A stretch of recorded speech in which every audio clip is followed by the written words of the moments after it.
बिस्मिल्लाहिर्रहमानिर्रहीम। अस्सलाम वालेकुम, खुशामदीद नाज़रीन। मैं हूँ आपकी मेज़बान नसरीन अख्तर और बर्मिंघम पब्लिक हेल्थ की तरफ से पेश कर रही हूँ आपके लिए हेल्थ मैटर्स का प्रोग्राम। और जैसे कि आप जानते हैं, हम एवरी वीक आपके लिए लेके आते हैं एक नई हेल्थ की टॉपिक, जिसमें हम आपकी और आपकी फैमिली की अच्छी सेहत के बारे में एडवाइस और गाइडेंस देते हैं। और आज का हमारा टॉपिक कोई ऐसे मजमून पे नहीं है, but in general public health के बारे में है। और हमारे साथ स्टूडियो में मौजूद हैं हमारे director of public health Birmingham city council से डॉक्टर एड्रियन फिलिप्स, जिनकी रिस्पॉन्सिबिलिटी है जो बर्मिंघम के सिटीजन्स हैं, 1.1 मिलियन सिटीजन्स जो हैं बर्मिंघम में, उनकी ये रिस्पॉन्सिबिलिटी है कि उनकी सेहत के बारे में ख्याल रखें और जो सर्विसेज हमारे बर्मिंघम के सिटीजन्स को चाहिए उनके लिए वो सर्विसेज कमीशन करें। जैसे कि आप जानते हैं कि हमारे न्यूमरस प्रोग्राम्स हुए हैं हेल्थ मैटर्स के, और बार बार ये फ्रेज आता है पब्लिक हेल्थ। इस प्रोग्राम में हम जानेंगे डायरेक्टर ऑफ पब्लिक हेल्थ से कि ये पब्लिक हेल्थ क्या है और इसकी मीनिंग है। चलते हैं हम अपने स्टूडियो गेस्ट की तरफ। Welcome, Dr. Adrian Phillips. Welcome to the Health Matters program. Welcome. Adrian, as you know, we've been recording many programs around public health over numerous months, and one of the phrases that keeps coming up again and again is public health. And today we've invited you to tell us a bit more about, firstly, what do we mean by public health? Well, I guess there are many doctors around, and most people go to the doctor because they have an individual problem. You know, my eye hurts or something's wrong. Well, I deal with populations, and so I don't have one person. I have, fortunately for me, about 1.1 million in Birmingham. Huge population. A very big population, and actually very diverse population, a large number from the Asian community. And so I deal with, rather than single people, it's about large populations. And it can be anything that affects their health. And clearly I have to prioritise those. But if you think about what's going on in Birmingham today, there are things around fluoride in water. We know that fluoride improves your teeth and dental health of teeth. Things like activity, and I know we'll talk today about being active, about how important that is. Things around substance misuse, drugs and alcohol, and about, you know, the excess in deaths that we've got in Birmingham due to especially alcohol. Simple things like smoking and weight loss, those are all kind of public health matters. But it can also be things like TB, and that's a big issue for the Asian community in Birmingham. Okay, so Adrian, 1.1 million is the figure that you've quoted, and the one that I've also mentioned in my introduction. It's a huge population. To look at what their needs are, how do you look at what are the needs for all those 1.1 million people? Well, I think to start off with, is you have to start somewhere, and you have to end up somewhere. And where we've got in Birmingham is to say, actually, there are loads and loads of different issues that flag up, and people raise, but we have to prioritise somewhere. So we have a health and wellbeing plan, and we've looked particularly at some of the issues in Birmingham which are around especially childhood obesity, and I know obesity is a big issue that we'll come back to today. But that is a huge issue in Birmingham. Also the differences across Birmingham in terms of life expectancy and just the health that people get. I think also one of the things that really I'm quite interested in now is the mental health and well-being. We often ask people to make behaviour change, to walk more, to smoke less, to drink less, but actually if their head's in the wrong place they can't do that. And there is something about the mental well-being is probably as important, if not more important, than physical well-being, and it's actually how we behave ourselves and to one another is really important. And one could argue that having good mental health in the first place will then help in terms of good physical health. Yeah, I'm not talking about mental ill health, I'm talking about mental well-being, and actually that's really important.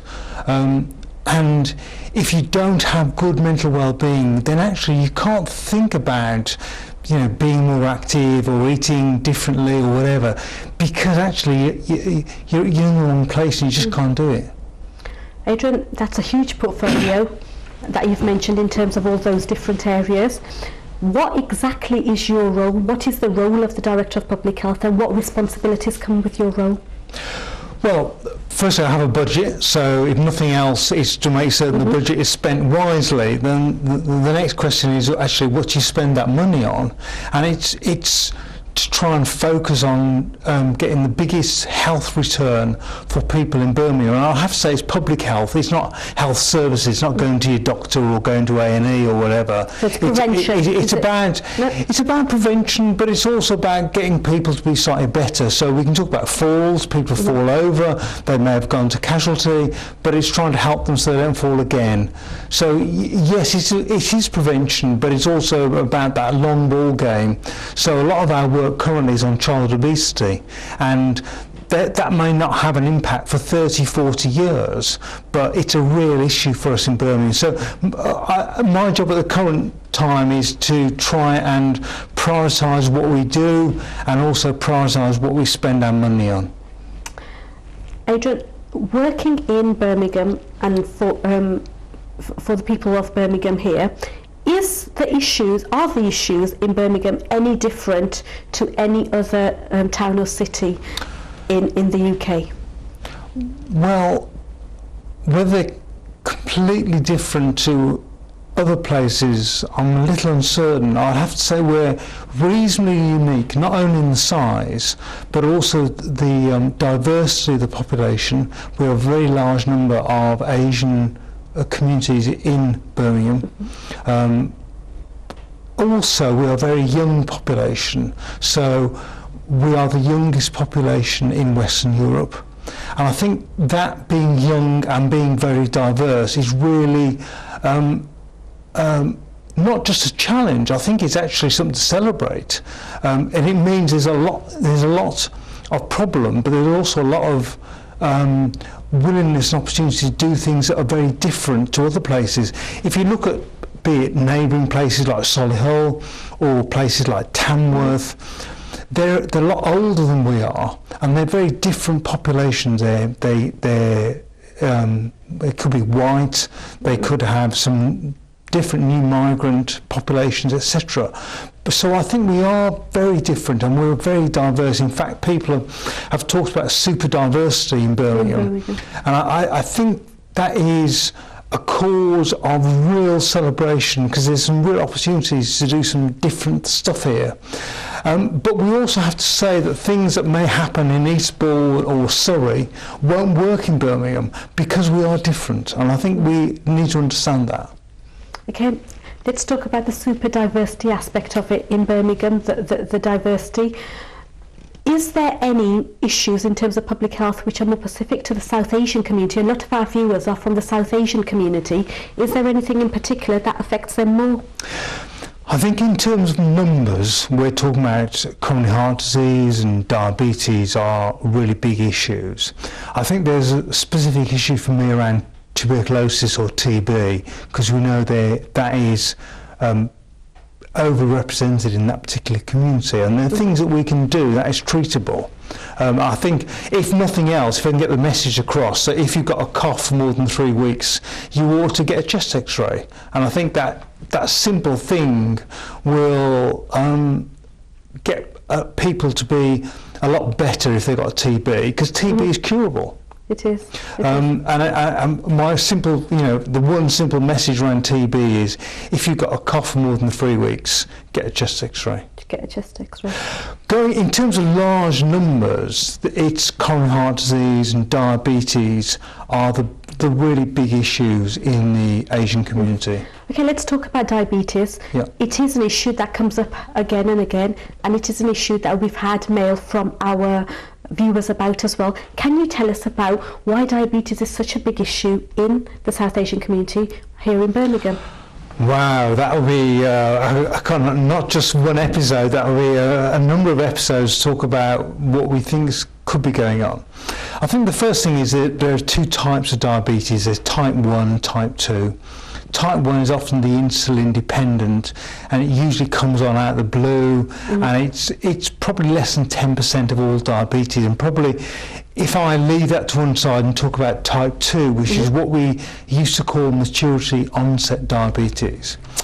I say we used to call it maturity onset because now, unfortunately, kids are getting type 2 diabetes. Not many, but it never happened when I was in training, and now we're seeing it. And what do we mean by kids? Any age, or it tends to be older children, it effectively, type 2 diabetes is effectively where the pancreas, the gland in the body that produces insulin, can't produce enough, or the body becomes resistant to insulin, and that's usually because somebody's taken in too many sugars and fats, and the body just can't cope.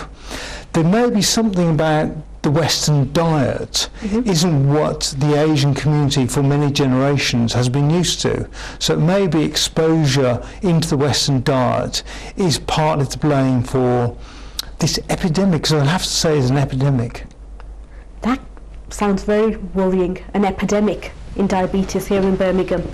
So if we've got any viewers that are watching this programme, what would be your 2 pieces of advice in terms of A, if they haven't got diabetes, how can they prevent it, what can they do to stop its onset, and B, if they have, what can they do? Wow, that's if there's 2, I think the first one would be to get more active. I think if you're overweight, you should probably think about losing a few pounds. If you're not overweight, you should still get active anyway. We know activity is the one thing that helps diabetes, people with diabetes get far better control if they're more active. Also, people who are on the cusp of diabetes, their sugars in their blood aren't quite normal, but they're not actually diabetic. We know that activity can push people back into the normal range. So activity, be more active, I would say is number 1. I think that's then linked to losing weight, which is the active stuff, but also trying to eat more sensibly, so eating a bit less and probably eating a bit more healthily. I mean, I know that a lot of the Asian diet is very healthy. For example, one of the real things that we see in Birmingham is far fewer cases of colon cancer in these communities. But there are other things where we have high fat, the ghee, the way the food is prepared. We just need to think about having less fat in diet and probably slightly less sugar as well. And sometimes it's being from the Asian community myself, it's if we have a new baby in the family, it's tradition almost to take what we call métier, and if the person that you're taking to is diabetic, it has high levels of sugar, so sometimes it may be just for us to think about what we can take instead. Yeah, I think there's what can you, are there things that you can take instead that are acceptable? I think there's also something about portion size, and it's actually rather than having 2, having 1. And rather than having a large portion, having a slightly smaller portion. Portion size is really important, and we often, especially at Christmas, the chocolates come out and we have 1, but it is 2, it's 3. And the whole box is gone. Yeah, absolutely. And I think probably the same is true also with Asian sweets. I love them. They're great, they're really milky and sweet and whatever, but actually we need to think about having slightly fewer of them. Okay, thank you, Adrian. That's a really important point. So what we're not saying is that actually you need to give everything up. No, I would say that life is there to be lived. You've got to have fun. And if you're trying to be a little bit more active, or what you eat, you've got to eat with your mates, your friends, your family. But there is something about just having a little bit of control and eating perhaps a little bit more, a little less, a little more healthily, and still enjoying yourself. Adrian, one of the other things you mentioned was coronary heart disease. Yeah. What have you got to tell us about coronary heart disease here in Birmingham? It's getting better than it was 20, 30 years ago, but it's still an issue. It's still one of the biggest causes of death in Birmingham. It is higher in Asian communities. It's also slightly higher, interesting, in Afro-Caribbean communities. They probably have more stroke than the Asian community, but again, the Asian community has an issue with all coronary events, including coronary heart disease, but also stroke. And there is, interestingly, a link between diabetes and coronary heart disease. They may well be manifestations of the same issue. So there is a link between coronary heart disease and diabetes. So if you have one, you're more likely to suffer the other? I think there are several links here. I think probably the causes of diabetes are very similar to the causes of coronary heart disease in certain groups, including the Asian community. I think also if you have diabetes, you're more likely to get coronary heart disease. Adrian, you've mentioned again and again about being active and exercise, and it's come up numerous times in numerous programs that I've done here in Health Matters. Everybody seems to be singing from that hymn sheet in terms of how important exercise is. What have we got in relation to exercise that Birmingham Public Health has to offer here in Birmingham? Well, I think the first thing is that message, that activity is important. And I'm not talking about running a marathon, or we can certainly hopefully see that later on, or at least build up towards it. But modern life is really quite fascinating. So when I was a kid, to change the channel on the telly, to put Noor TV on or to turn Noor TV off, you used to get up and press the button. Now we don't. We sit there and with a zapper and we change channels. Turn the volume up, we used to just get up, turn the volume up or down. Now we just do it with the zapper. And all around us, life is now very much about not being active. And it's come up on us quite slowly. But if you look at kids walking to school, when I was a kid, everyone went to school and walked. Now, actually, a lot of kids kids get dropped off outside the school. I'm not saying every kid, but that's often the way. So there is something about what we do in our everyday life, and actually just doing a little bit more will have remarkable effects upon weight, upon your diabetes risk, and upon your coronary heart disease risk. There is something about building in your life and just being a little bit more active, and it could just be walking to school or walking, an extra stop on the bus or parking further away from your work. What's really interesting is that people in that extra 5 minutes walk, they do something else as well. They notice their community. So be it walking around Aston or down Stratford Road, they start noticing what's going on. Because in the car, you only notice what's in front of you. You may occasionally look in your mirror and see what's behind you. But when you walk, you notice. And also when you walk, you say hello to people. So you actually smile and say hello. You also kind of connect with what you're doing. In a car you're very cocooned and you don't, but when you're walking you do. So there is something about being active, but I specifically mentioned those other things because it's about health and well-being. And actually there's this model of 5 steps to well-being, including, which is not a public health, it's an economic model. But it talks about connection, it talks about giving, it talks about learning, as well as being active. And I think it's really important that people see activity as not just getting fit, going to the gym, it's actually being part of your community. And I think Birmingham Public Health, am I right in saying that they do commission a number of projects out there in the community, and one of them is the Saheli Women's Group? Well, through the council, another part of the council, we do look at or try and engage with certain specific groups, including Asian women, through the Saheli project. And it was really heartwarming when I was involved in the Birmingham Half Marathon to see all the women also being, you know, on the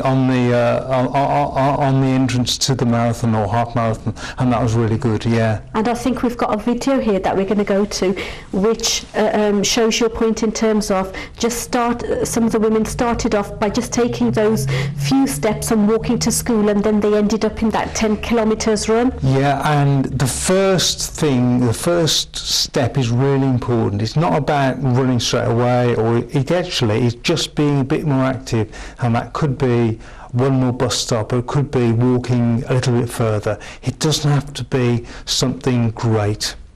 So it's just taking that first step. The other bit that we do, and I think it's really important for especially parents being more active, is because parents are really powerful role models for their kids. And if parents aren't active, the chances are their kids won't be active. And the other epidemic, and again it's linked in Birmingham that we've got, is childhood obesity problem.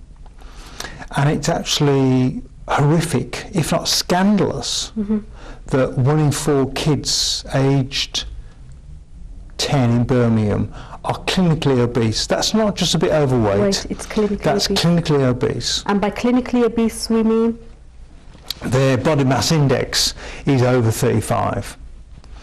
And I can explain what a body mass index is. For children it's slightly different, but that's basically what it is.